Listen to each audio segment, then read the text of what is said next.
আসসালামু আলাইকুম। আমার কথা, আমার ধারণা যা ছিল, আমি সকালে যা বলছি তা 24 ঘন্টা পার হতে না হতে সত্যি প্রমাণ হয়ে গেছে।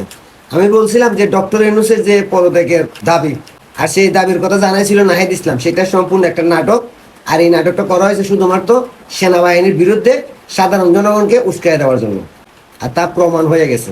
আপনারা দেখছেন, যখনই সেনাপ্রধান বক্তব্য দেওয়ার পর পর মাস্টার মাইন্ড মাহফুজ আলম সে বলছে 24-এর সকল শক্তিকে ঐক্যবদ্ধ হয়ে আমাদের সাথে একসাথে কাজ হতে হবে, এক হতে হবে, আমাদের সকল ভেদা বিভেদ ভুলে। আর এই বক্তব্য দেওয়ার পর পর এনসিপি টুকাইরা, সরকারের দালালরা প্রত্যেকেই সেনাবাহিনীকে নিয়ে বিতর্কিত মন্তব্য করা শুরু করছে। কে বলতেছে সেনাবাহিনী নির্বাচন নিয়ে কথা বলবে কেন, কে বলতেছে নির্বাচন কেন দিবে, মানে সেনাবাহিনীকে বিতর্কিত করার চেষ্টা করতেছে। আর এর কারণ হচ্ছে মাহফুজ আলম যখন ডাক দিল তখন কেউ তাদের ডাকে সাড়া দেয় নাই। কোনো রাজনৈতিক দল তাদের এই ডাকে সাড়া দেয়নি ঐক্যবদ্ধ হওয়ার জন্য।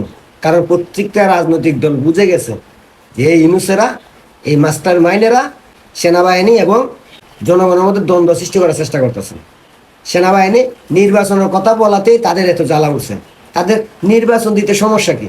সমস্যা এটাই, নির্বাচন দিলে এরা সেন্ট মার্টিন দিতে পারবে না, করিডোর দিতে পারবে না, চট্টগ্রাম বন্দর দিতে পারবে না, দেশকে বিদেশিদের হাতে তুলে দিয়ে পুতুল বানাইতে পারবে না বাংলার জনগণকে।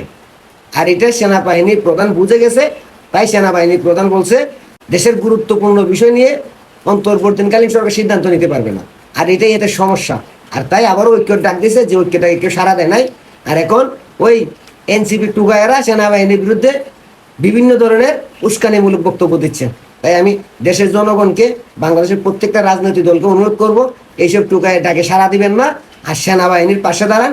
কারণ বাংলাদেশ সেনাবাহিনী যদি কোনোভাবে দুর্বল হয়ে যায় তাহলে বিদেশি শক্তি আমাদের দেশে থাবা বসাবে, আর এই থাবার সাথে হাত মিলাবে এই মাস্টার মাইন্ড আর ডক্টর ইউনূস।